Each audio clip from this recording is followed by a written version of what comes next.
and how he managed to negotiate through, and what kind of suggestions that you have if we need to have a strong and robust judiciary, and what is happening currently in the system. One of the things that he pointed out to me was to the effect that even at some point in time as a president, he almost resigned because he felt that some of his suggestions, some of the point that he made during meetings and all that are not taken into consideration. And be given the fact that look, there's a clear gap between the judiciary and staff of the judicial service. So, in this conversation that we had with Mr. Alex Nate, these are some of the things that you're going to hear. And in fact, he said some of the things that he said will actually will shock you, and the manner in which he even went ahead to speak to those issues. You realize you only have a few people in the system who come out to say those things. So that is the focus of the interview with Alex Nate. First, it points to the fact that how that particular reward or the award presented to me by the president means, and what his role as JUSAC president, and then the relationship, in fact, he's had with previous chief justices. I see. Okay. Let's hear what he had to say. Welcome to court today on GH Today, and today we are catching up with a personality that need no introduction when it comes to the justice delivery system. He's one person who has actually done a lot for 8 years. He's been able to show the kind of leadership that many expected from him. And quite recently, on May Day, Workers' Day, he was, as it were, recognized as one of the distinguished personalities when it comes to justice delivery system. So the Judicial Service Staff Association recognized him. But before I go on, I want to read the citation that was given to this personality that we are talking about here. It said from the Judicial Service Staff Association of Ghana, JUSAC, present this special 2024 May Day National Award to Brother Alex Nate Esquire, he's a lawyer, for his invaluable contribution to the union and his capacity as a national president from 2015 to 2022. So this is the person, or this is the man that we are talking to, Mr. Alex Nate Esquire. President, congratulations. Thank you and good morning. What I have just read to you, and what do you make of it? I am only grateful to God and for the individuals who saw it necessary to so recognize me. If you look at the work that you have done from 2015 to 2022, how would you assess yourself? It is said in Chi that enchine enkamfo ne ho. In fact, I am unable to tell you how well or not I performed. But what I can tell you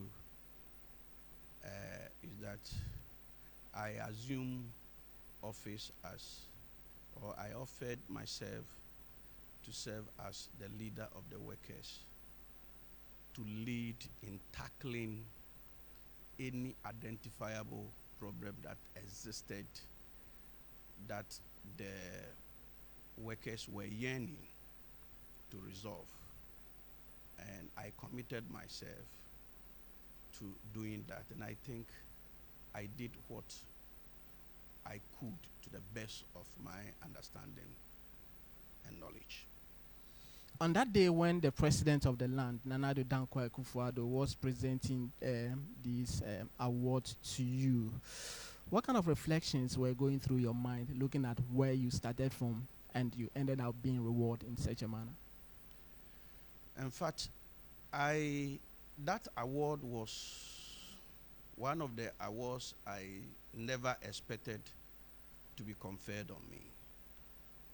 So that day, I looked back and saw the difficulties I went through.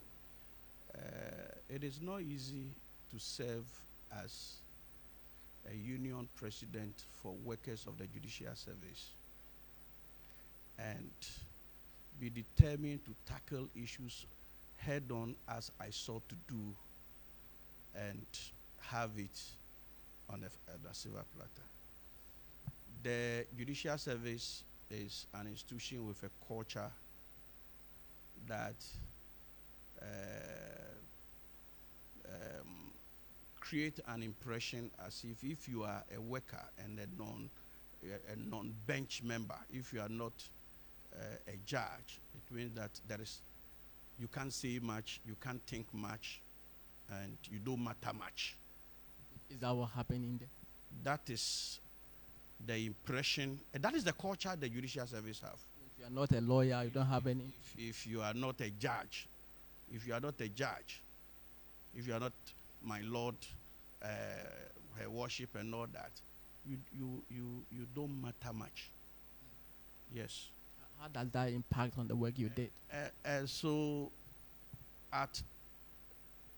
with this culture and what I sought to do, where I was of the view that workers have a key stake in the governance and management of the judicial service, and I sought to assert the right and the opinion of the workers. I was faced with a lot of challenges. It wasn't easy. Workers were also looking at bread and butter issues. And anytime they felt you are not meeting their expectation, they also have their own attacks on you. And the politics, union politics of it.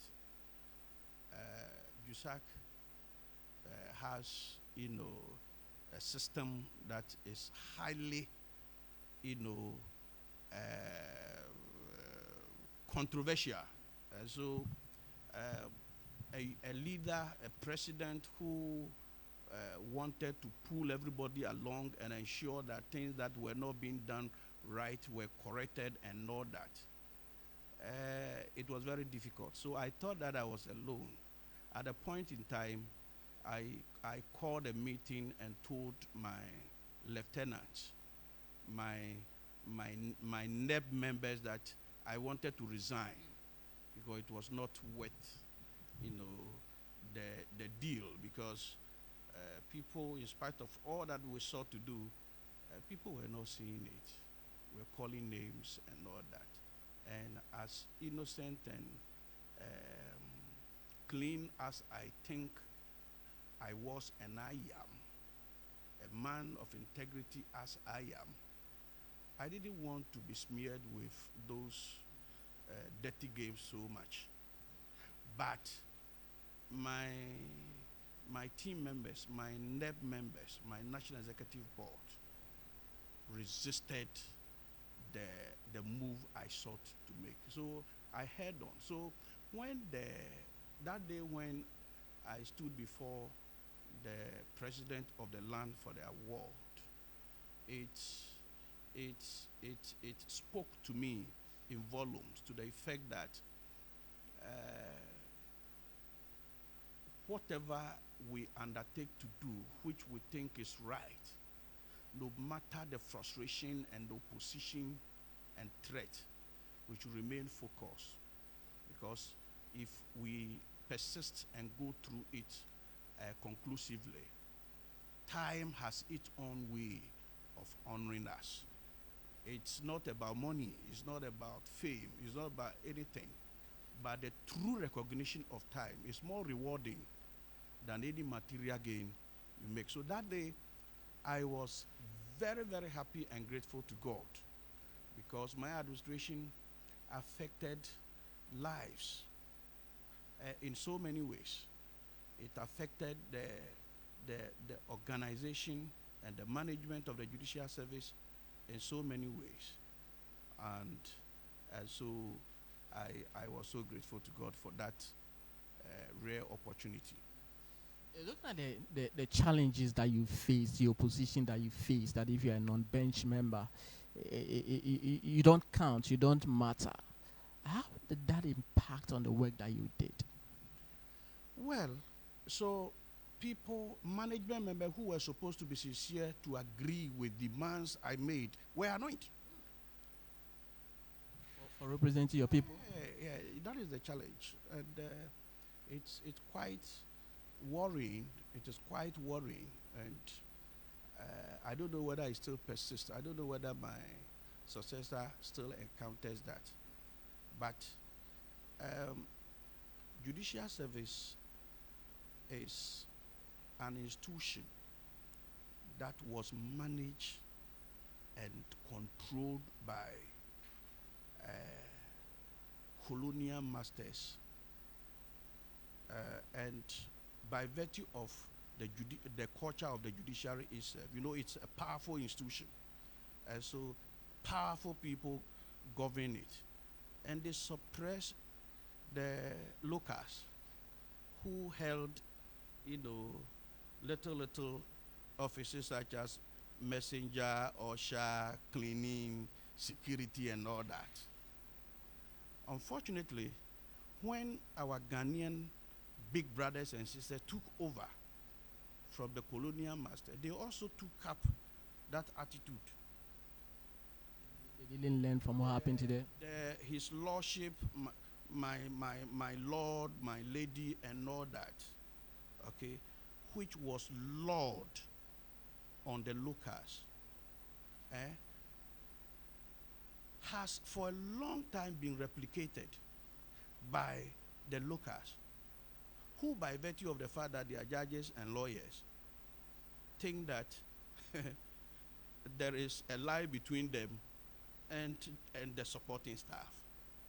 Okay. Not a worry in the judicial system. It's still a worry. It's still a worry. I believe that we will battle it for a long time, where sometimes you stand before your boss and he thinks that you must only listen to him or her without pausing to listen to see if the small boy also has some wisdom to complement what he or she is saying. It's still an issue that, to me, I think that must change. It presents lawyers in leadership in a very bad light. If you want to change that, where do we start from?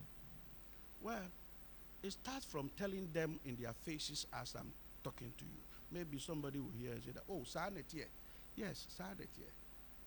I have been around for a long time. I don't know of anybody currently along the administrative line who can say that is more experienced in the judicial service than I am. Okay, I've played various roles from the least up to the top, up to judicial council membership.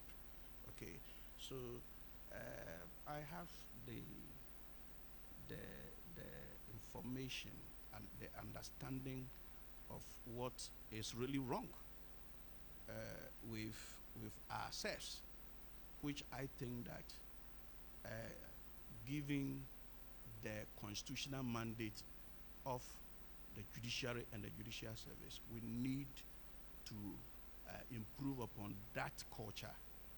And I must commend the current Chief Justice for a philosophy and policy he has introduced. Upon assumption of office, she realized that harmonization of our operations and relationship was critical in the realization of the mission and the vision of the judicial service. And she has had a lot of workshops and engagement on that in the bid of changing the mindset so that we see ourselves, whether as judges or administrative staff, as team members who complement each other.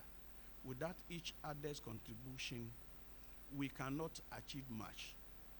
And so I commend Justice Tokonu for that, but she should persist in ensuring that she emphasizes the harmonious approach to doing our work, a collective approach, team spirit. That is the only way we can be efficient. The judge cannot fully discharge on his or her mandate without his clerks. And he must see his clerks not as he must see his clerks or the staff assigned to him or her as her team, people without whom you cannot fully discharge your duty. You think that there's a clear separation? Well, of course, it exists. Some are doing well, some are doing very bad. And I take this opportunity to bring attention to it. We need teamwork, we need team spirit. That colonial approach where somebody thinks that he's a judge and is so superior to another human being who is also functioning in the system that he won't listen to the person, but all the time he must be instructed and told what to do. It's not right, and that culture must be corrected. How has that affected justice delivery? Well, I think I would say that because of that, most administrative staff have failed to live up to their full potential. Well, certainly warrants scenario. Yes, because the administrative staff are also technocrats. Mm. Yes. If you meet a registrar in a court, or to be able to handle a registry of a court as a registrar for 1 month, it shows that you do something small about the rules of that court at least. Okay? And everyone will tell you that a legal practice is about the rules of court, and you must know it. And so if our registrars could master the rules and assist, then all that they need is recognition and encouragement for them to live to the fullest. And so where you think that where they are not recognized, they are not motivated, and they are treated as non-entities, they sit back and don't contribute. Even where the system is falling, they won't, there must be a room for brainstorming. Those in the registries must be given the opportunity to share realities on the ground, to inform decision at the top. In fact, it is not true, and it can never be correct, that all the right things or the information we need to strengthen and make the judiciary the way we need come from the top. It is not true. There are issues on the ground that when management will be humble enough to go to the clerks and the registrars and make brainstorming possible, that will come to the top. So that's Alex Nate, the former president of JUSAG. He's now leading for the ADR at the Judicial Service. Okay, we can now speak to Dr. Starr Asante. He's the Director of European Studies, also Senior Political Science Lecturer at the University of Ghana. Dr. Starr Asante, good morning to you. Morning, sir. I trust you're well and keeping safe. By the grace of God, I am alive. Fantastic. 6 months to go to the elections. We have just cited a special report by the National Intelligence Bureau titled Special Report on MPP Running Mate.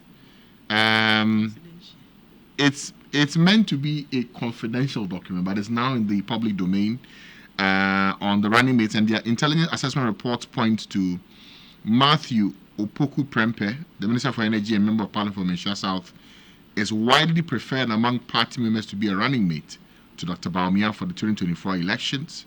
And it says there is a strong consensus that the running mate should be selected from the Ashanti region. First of all, before we even discuss the details, do you find this puzzling, surprising, that the National Investigative Bureau is conducting such, and should I say a poll, or trying to understand what's going into a choice here? I must say that I am not seized with their role in detailed as to what they do in terms of their work. So spare me, I will not be able to go in there because I need to be seized with what their mandate is, what they are supposed to do, and the rest of them. So if I say anything, I will just be guessing. All right, but per their report, they say that out of 6 names, Matthew Opoku Prempeh is the most preferred with over 76.2% of the responses from executives polled, making him the leading candidate for the position of the running mate to Dr. Mahamudu Bawumia. The others, Yawose Duchum got 10.16%, Osaichi Mensa Bonsu 3.38%, Fremo Parede, Chief of Staff 3.34%, Joseph Osei 2.27%.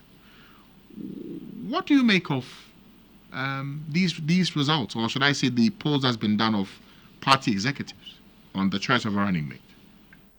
I am not surprised about the outcome of this survey because if you recall, we have discussed this time and again, and I have made my position clear that from where I sit and putting pieces together, I believe that Napo should be the preferred candidate than any other person because of what he brings to the table. So that is where my strength lies, and it has been, anchored by this NIB report. All right, it's why this choice is what it is relative to what we are discussing. All right, if you look at politics, it's a game of numbers. So you need somebody who is popular.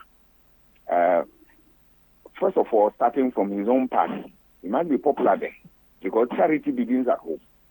So you must be popular and gain acceptance within your party before you can extend it to the country, the whole country. Remember, the party is just a microcosm of the country because all manner of groups that represent Ghana are in the party. That's why the party is a mass party, right? So it gives you an idea that the man is popular within the party and by extension, every nook and cranny of this country. Why is he popular? There are no more factors that explain this. If you look at his capacity, the places that he has served, let me put it that way, as a first education minister. This is a ministry that when one serves there and you are able to implement very good policies, it resonates with the people, your name becomes a household name in the party and in the state. So I'm not surprised that he's getting this type of, responses relative to what we are discussing because of the performance he put up there at the ministry, that is the senior high school free education program. Remember, it came in at the time he was also appointed as a minister, so he steered affairs of that. That's even though there are challenges with that program, the success story of it also cannot be shown under the carpet. Is there, and that is where part of his popularity is coming from. Another factor that has put him in this type of position ahead of the rest of his contemporaries is the fact that he has also served another ministry, which is a ministry of what? Energy. Energy issues are issues that affect homes, families, and workplaces, and the rest of them. So if you perform there, your name is out there. If you don't perform, there are problems in there. There, his performance has been mixed. I have seen more, if you compare the two ministries, he has performed better in education ministry than the energy ministry because, take it or leave it, we are still in doomsaw. And he has, the government has not mastered the courage to tell us that this is the situation and all that. They keep on giving all manner of excuses and all that. But that said, it cannot also be overlooked that some achievement he has made in that area is also on record there. If you put the ministerial positions he has held, he has also been a legislator, at least if my memory serves me right, more than 2 terms. Are you with me? And if you look at this, it's also a wealth of experience you are bringing to the game of politics. lawmaking is a crucial part of what? The governance architecture and by extension, democracy. And there's somebody who has been in parliament and is still retained by his people and all that. Remember, his constituency is not a constituency made up of only Ashantis.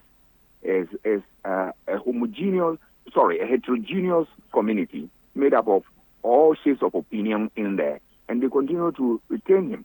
So it tells you that he is also popular in there. He is also a party man who also,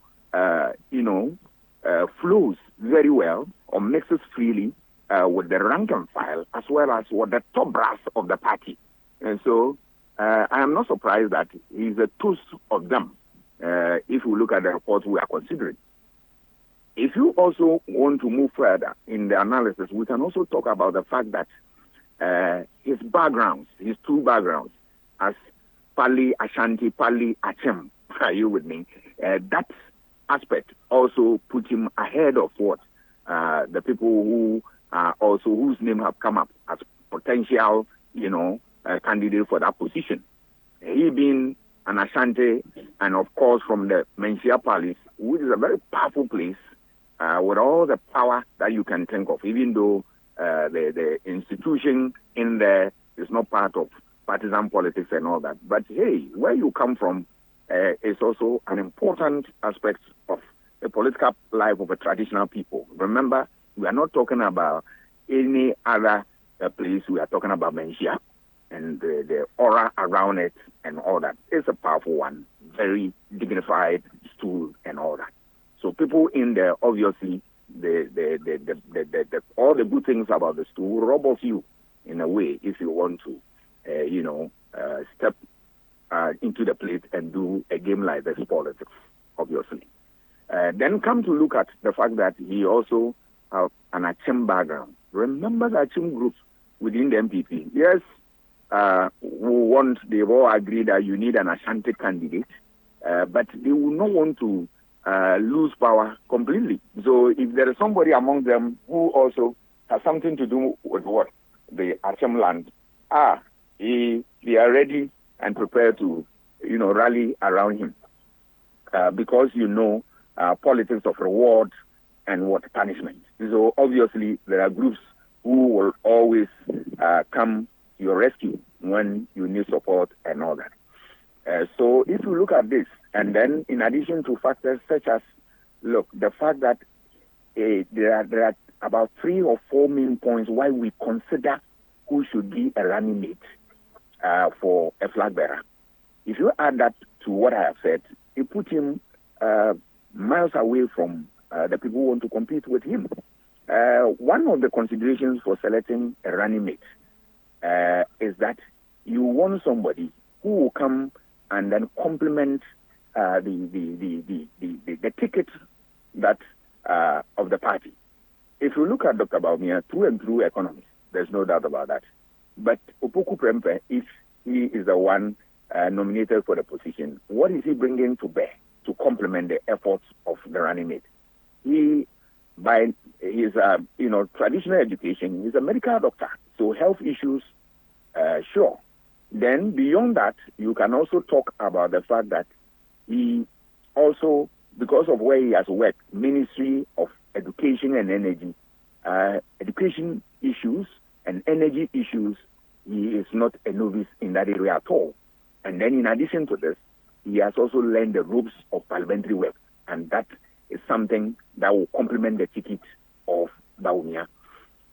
In politics, this choice is carefully made, particularly so when you are looking at a situation that in certain circumstances that you have a flag bearer who becomes the head of state and who, for one reason or another, don't want to continue again. You need somebody who can step into, take over that position and run the affairs of the state. Are you really saying that if Napo is given the nod and NPP wins, he can be, and Baumia decide not to continue at a point in time, he can be the next president and all that? Obviously, the answer is yes, he can be. So you look for somebody like that. And an example that comes in handy is the fact that when you Obama's time, Obama nominated or picked what Joe Biden for the main reason that Joe Biden has experience in diplomacy. A long-term senator who has mastered the art of what diplomacy and all that. So they were very much sure that when you bring him to pair with the president, is going to bring them the good that they want. Remember, America is what it is because of what? Diplomacy. All right. So here you are bringing somebody to complement the effort of the flag bearer, and these are the qualities of the person we are talking about. And he has it way beyond the rest of them. Some of the people who want to compete with him, yes, have some of the experiences. They are MPs, the ministers, and all that. But other factors that push them away is what I've said about his what Menchia background, his Achim background, and the fact that he's a 2-2 party man. He also has confidence and speak his mind and all that. Even though there are problems that people have said that he is a little, snobbish and the rest of them and all that. But those things, if you look at selecting a candidate, one of the things you look out for is that you want to check his strengths against his weaknesses in terms of baggage. If you realize that he has very little baggage compared to his strength, whatever be the weaknesses, you will be able to manage it well. So that one, it can be handled. Then you move on to look at the constituencies that the person has. When I say constituency, I'm not limiting my conversation to his natural constituency, which is the Menchia South. No. I want to look at other places that he appeals to. And it's the third consideration that they select a vice president when they are or a running mate when they are looking for one. This is one of the canons that they use. That they look for somebody who can appeal to other groups within the state, all right, to bring in the votes. If you look at what? Napo, by his training, will appeal to what? The health sector, and of course, the beneficiary of those sectors. And that includes what? The whole country, the homes, the families, and all that, because we are all beneficiaries of one, services of doctors and all that. He will also appeal to what? Intellectuals, because he's a scholar. He also appeal to what? Traditional authority within the society. Yes, normally there's that type of, he come from this place and all that. He also appealed to what? Ghanaian homes because of the PSSS and the rest of them. But of course, there's a problem with Dumso, which will not go away. He has to find a way to deal with that, because in politics, you don't only accept praises, but you must ready embrace yourself for blames, and you should have a way of navigating your way through that tight rope of political righteousness. Then, of course, you move on to look at, can he rub shoulders with any running mate who comes out from the other side of the political divide? And then, so these are the considerations that the party people, when they interview them, it informs their choices, and then that is the reflection of the NID report. All right. Professor Asante, but if that's been the case, why has Dr. Bawumia delayed this appointment when the name has been as high from as November, December last year up until now? Francis, this question appears to me that you want to put me in the position of the spokesman of Dr. Bawumia, which I am not. I don't know why he's delaying. I don't know. I think he's the best person to explain. But if I should hazard a guess, then I believe that maybe they are putting a few things together to come out with the name. But for me, the any little delay is not in their best interest at all. Once you have the name, bring the person out, because the real work starts when now you have the full gamut of the people you need to pursue this agenda of campaigning effectively. You can do that without what a running mate. There's a requirement by law, and then a requirement also by practice. So, and it's a tactical requirement too. You need that person to be part and parcel of the process, to acclimatize him or herself with the process, and so as to also be factored into the strategy for the campaign and all that. So you need that person. Doc, much as I hear you on that point, there are some who also say, but if this is the choice, is it not a sign of you being indecisive? Like, make that decision already. Yeah, this is a report which you said it has been leaked to the public and Yes, all that. yes. So, if what we are saying, we are not saying for sure that we know the choice, but we're looking at all the available factors, what we can glean from that, and make logical deduction and political, analysis out of this. But as to the real answers to these questions, he's the best person to answer, and I don't know what goes on within his mind and then why there has been this delay. I will not be in a position to know. All right, so I will not be able to answer why is he not bringing out. But what I can also say is that the more you delay, the more you compound the problem which is already ahead. Because remember, this party has promised a lot, especially from Dr. Baumia, saying that we'll do A, B, C, D. Remember the previous government is slap on their face, 175 questions, and for all intents and purposes, the government could not answer. The good news today is that Dr. Baumia at that time was the examiner, if you like, for the paper. Now, the student could not answer the question. So now they throw it back to the examiner. Would you be in a position to answer your own question? These are the questions that are going to be slapped on his face, and then you see how he responds to them. It's going to be a difficult one because there are a lot of broken promises. There are a lot of issues that remain unattended to, and these are going to be the issues that the public will confront him with, and he should be able to provide answers for us. All right. Thank you very much, Dr. Asante, for your time and for joining us. Thank you. Senior Political Science Lecturer, Director European Studies at the University of Ghana, joining us with his thoughts there. Okay, it's 4 minutes to 10 right here on the Morning Star.